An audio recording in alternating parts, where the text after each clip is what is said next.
जो सबसे लास्ट के एक्सरसाइज लीजिएगा आज 1.4। इसके कुछ क्वेश्चंस मैं करा रहा हूँ, बाकी क्वेश्चंस आपके होमवर्क करेंगे। जिसमें आपका पहले क्वेश्चन में आपको बता रहा हूँ, एक ऑपरेशन स्टार, यहाँ पे आपको बताना है, कुछ पार्ट दिए हैं कि ऑपरेशन जो स्टार है वो एक बाइनरी ऑपरेशन है या नहीं है। पहला सेट आपने फर्स्ट पार्ट में सेट लिया जेड पॉजिटिव, इसका मतलब है सारे इंटीजर्स जो भी पॉजिटिव्स हैं वो इसमें लिए गए हैं। और स्टार ऑपरेशन को इस तरीके से डिफाइन किया गया है कि अगर ए स्टार बी करेंगे तो उसकी वैल्यू हो जाएगी ए माइनस बी। एक तरीके से माइनस ऑपरेशन ही है, से परिभाषित है। अब जेड पॉजिटिव सेट आपने लिया, अब इसमें बताइएगा कि जो आपका स्टार ऑपरेशन है क्या वो इसमें बाइनरी ऑपरेशन है, यानी आप ए की वैल्यू पुट करके देखो, बी की वैल्यू ए माइनस बी करो, वो किस में आना चाहिए, जेड पॉजिटिव में आना चाहिए।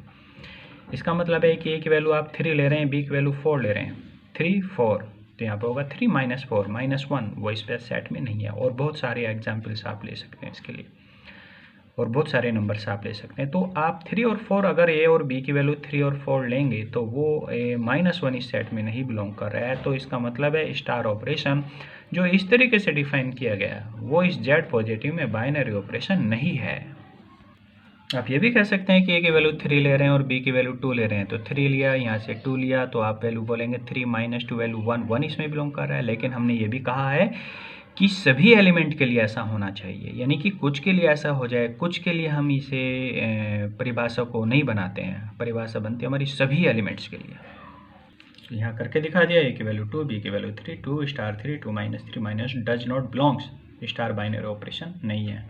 यदि स्टार ऑपरेशन ऐसे है कि ए स्टार बी करेंगे ए इंटू बी हो जाएगा, ये प्रोडक्ट ये ए इंटू बी, तो आप देखेंगे जेड पॉजिटिव के कोई भी दो एलिमेंट लें, उनकी जो भी प्रोडक्ट है वो जेड पॉजिटिव में बिलोंग कर रही है। तो इसका मतलब है जेड पॉजिटिव में है, ए स्टार बी जेड पॉजिटिव में है, ए तथा बी के सभी मानों के लिए स्टार क्या होगा, एक बाइनरी ऑपरेशन हो जाए। ऑपरेशन डिफाइन है ए स्टार बी मॉडुलस ए माइनस बी, यानी ए और बी का डिफरेंस करके मॉडुलस लेंगे, मॉडुलस हमेशा एक पॉजिटिव वैल्यू होगी, पॉजिटिव वैल्यू तो जेड पॉजिटिव में बिलोंग कर रही है। आपको यहाँ पे मैंने उदाहरण से समझा दिया, स्टार बाइनरी ऑपरेशन है। सेकंड क्वेश्चन, द्विआधारी संक्रिया स्टार क्रम विनिमय तथा साचर्य है नहीं, यानी यहाँ खुद इन्होंने कहा है कि स्टार क्या है, द्विआधारी संक्रिया बाइनरी ऑपरेशन, उसको चेक करना है कि वो क्रम विनिमय और साचर्य है या नहीं। पहला पॉइंट आपका दिया है जेड के लिए, जेड आपका सेट ऑफ इंटीजर्स, ऑपरेशन आपका a star b a minus b, a star b की value, a star b belongs to z, क्रम विनिमय है या नहीं है, ये तो a star b belongs to z, क्योंकि हमें पता है जेड सेट में ए स्टार बी अगर ए माइनस बी लिया तो स्टार ऑपरेशन जेड में एक बाइनरी ऑपरेशन हो जाएगा। अब आपको चेक करना क्रम विनिमय है या नहीं, यानी ए स्टार बी और बी स्टार ए दो वैल्यू निकालनी, ए और बी की वैल्यू लेकर के, कोई भी हमने ली है, ए की वैल्यू 2 बी की वैल्यू 3, ए स्टार बी की value 2 minus 3 minus 1, b star a क्या हो जाएगा, ये हो जाएगा बी माइनस ए, तो b की वैल्यू आपके पास 3 है, a की वैल्यू 2 है, 3 माइनस 2 1।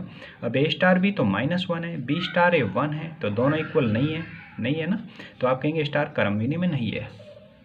साहचर्य के लिए आपको बोला था 3 एलिमेंट लेने a b c, और आपको एक इक्वेशन ये लिखनी है, a star b star c, a star b star c।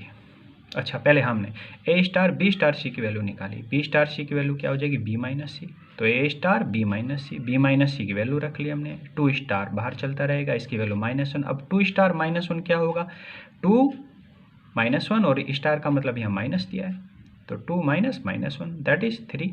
अब a star b star c निकालेंगे पहले, अब पहले a स्टार b होगा, पहले b स्टार c किया, पहले a स्टार, अब a स्टार b होगा a minus b, 2 star 3 star 4, तो 2 माइनस 3, 2 स्टार 3 की value 2 minus 3 star 4 -1 star 4 -1, star का मतलब माइनस है, तो ये 4 -5, दोनों वैल्यू इक्वल नहीं है, क्योंकि ये 3 है ये 5 है, -5 है, तो ये इसके इक्वल नहीं है, तो स्टार साहचर्य नियम a star b star c is not equal to a star b star c, तो स्टार साहचर्य नहीं है। एक सेट लिया आपने क्यू, जो परिमेय संख्या होती है, रेशनल नंबर होते हैं, जो p अपॉन क्यू की फॉर्म में होते हैं, स्टार बाइनरी ऑपरेशन है या नहीं। क्यू में एक बार स्टार ऑपरेशन शो किया है, दिखाया इन्होंने, ए स्टार बी की वैल्यू ए स्क्वायर प्लस बी स्क्वायर, तो ए किसके अंदर होगा, क्यू के अंदर, बी किसके अंदर होगा, क्यू के अंदर, दोनों कैसे नंबर है, रेशनल नंबर है। इसको स्टार ऑपरेशन इस तरीके से डिफाइन किया कि ए का भी स्क्वायर कर लिया, बी का भी स्क्वायर कर लिया, और दोनों को प्लस कर दिया, तो खुद देखिएगा कि ये नंबर कैसा बनेगा। अगर ए रेशनल नंबर है तो ए स्क्वायर भी रेशनल होगा, बी स्क्वायर भी रेशनल नंबर है, दोनों का प्लस भी रेशनल होगा, तो ए स्टार बी तो क्यू में आ ही जाएगा। A b belongs to q, a तथा बी रेशनल नंबर, परिमेय संख्या ए स्क्वायर, बी स्क्वायर भी rational number, a square plus b square भी rational number, a square plus b square belongs to q कर जाएगा। इसका मतलब है ए स्टार बी करेंगे तो वो क्यू के अंदर ही आएगा। क्यू के किन्हीं भी दो एलिमेंट के बीच स्टार ऑपरेशन लगाए वो क्यू के अंदर ही मिले, इसका मतलब स्टार बाइनरी ऑपरेशन है। क्यू के दो एलिमेंट आपने लिए ए और बी, उनके बीच स्टार ऑपरेशन लगाया, क्यू के किन्हीं भी दो एलिमेंट के बीच स्टार ऑपरेशन लगा दिया और क्यू के अंदर ही है, स्टार बाइनरी ऑपरेशन है। थर्ड क्वेश्चन में आपने एक सेट लिया है 1 2 3 4 5, ये एक फाइनाइट सेट है। अक्सर बाइनरी ऑपरेशन या क्रम, ये जो आपके नियम है क्रम विनिमय साहचर्य, इनको हम अगर किसी फाइनाइट सेट के लिए चेक करते हैं तो हम उसके लिए एक टेबल बना लेते हैं और उस टेबल से चेक करना बड़ा आसान होता है, तो उसको आप समझ लीजिएगा। यहाँ ऑपरेशन स्टार की जगह आपको ये एक सिंबल दिया है ना, ए सिंबल बी, जो भी आपका यहाँ पे एक नया ऑपरेशन दिया है, ए सिंबल बी, जिसकी वैल्यू है निम्नतम ए बी, यानी इसका मतलब है ए और बी के बीच में जो भी छोटा होगा, निम्नतम ए बी। वैसे ये जो सिंबल होता है डिस्क्रीट मैथमेटिक्स का एक कंजक्शन सिंबल होता है, कंजक्शन ऑपरेशन होता है। तो यहाँ पे आप इसे कंजक्शन ऑपरेशन को ए कंजक्शन बी इस तरीके से समझेंगे कि निम्नतम ए बी, ए और बी का जो भी छोटा एलिमेंट, तो ये एक बाइनरी ऑपरेशन है यानी। तो हमने क्या किया, ए और बी के जो वैल्यू रखी जाएंगी वो सेट से रखी जाएंगी। तो एक बार 1 रखें, बी की वैल्यू भी 1 ले सकते हैं, रिपीट कर सकते हैं, ए की वैल्यू 1, बी की वैल्यू 2।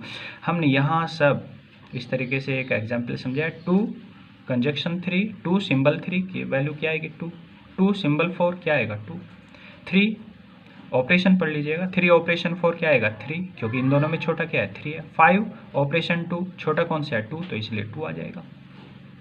अब आप टेबल बनाएंगे इस तरीके से कि यहाँ आपने ऑपरेशन लिया और यहाँ एलिमेंट लेंगे 1 2 3 4 5, 1 2 3 4 5, इन दोनों के क्रॉस में जहाँ पे क्रॉस बन रहा है वहाँ पे उन दोनों के बीच में वो ऑपरेशन लगाना है। तो 1 और 1 के बीच का ऑपरेशन होगा तो 1 आएगा, 1 और 2 के बीच का ऑपरेशन लगाएंगे तो क्या आएगा 1 आएगा।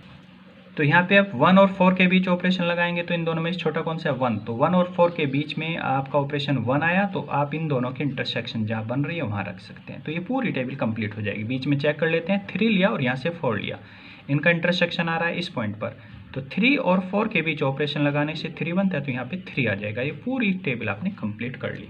अब ये चेक करने के बाइनरी ऑपरेशन है नहीं, फाइनाइट टेबल के लिए, फाइनाइट सेट के लिए हम टेबल बनाकर एक ऐसे चेक कर सकते हैं, ये एलिमेंट तो आपने खुद लिखे हैं ये भी और ये भी, तो इनको तो छोड़ दीजिएगा, पहली रो और पहली कॉलम।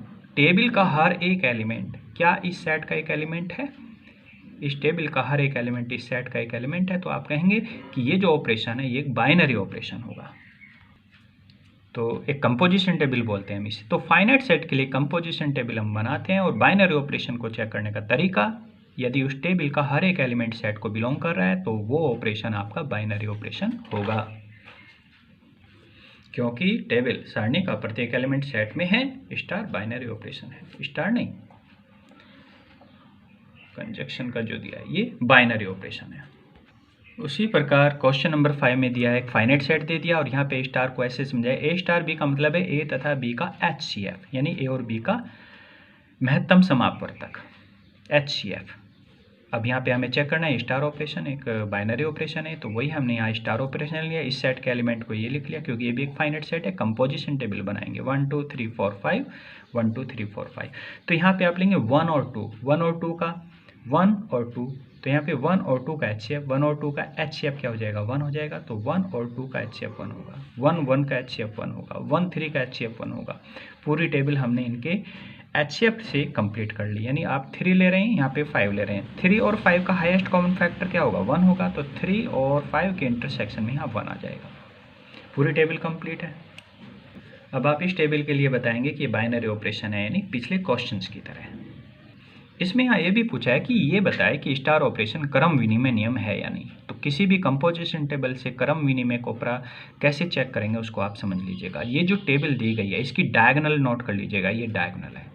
इस डायगोनल के दोनों तरफ एलिमेंट का जो प्रवाह है, फ्लो है, वो सेम होना चाहिए। यदि वो सेम है तो ये क्रम विनिमय हो जाएगा। जैसे ये डायगोनल छोड़ दीजिएगा, इस डायगोनल के दोनों तरफ आप ऐसे चेक करेंगे। इस डायगोनल को आपने सपोज कवर कर लिया, उधर के एलिमेंट रीडिंग करो 1 1 1, तो यहाँ 1 1 1, 1 2 1 1 2 1, 1 1 1 1, ठीक है। यहाँ पे लास्ट में 1 बचा, यहाँ पे लास्ट में 1 बचा। तो यदि कंपोजिशन टेबल में डायगोनल एलिमेंट से जिस तरीके के एलिमेंट इससे ऊपर दिखाई दे रहे हैं वैसे नीचे दिखाई दें तो वहाँ वो स्टार आपका एक क्रम विनिमय हो जाएगा। यदि टेबल के डायगोनल के दोनों तरफ अवयवों का बहाव एक जैसा दिखाई दे रहा है तब स्टार क्रम विनिमय होगा, अतः स्टार क्रम विनिमय है। इसी तरीके से आप अगला क्वेश्चन 6 क्वेश्चन आप यहाँ करेंगे। सेट आपको n दिया गया है और यहाँ पे आपको दिया गया है star operation a star b equal to a तथा b का LCM। यहाँ सेट n आप फाइनाइट सेट नहीं है तो आप इसे कंपोजिशन टेबल से ना बना करके आप यहाँ पे एलिमेंट्स को रख के चेक कर सकते हैं। a और b की वैल्यू आपको n सेट से रखनी है और स्टार ऑपरेशन लगाना है। a तथा b का एलसीएम लेने के बाद नया एलिमेंट वापस n में आता है या नहीं वो आप चेक करेंगे। और इसके लिए आप चेक करिएगा क्रम विनिमय नियम और बाइनरी ऑपरेशन, स्टार एक बाइनरी ऑपरेशन है या नहीं है।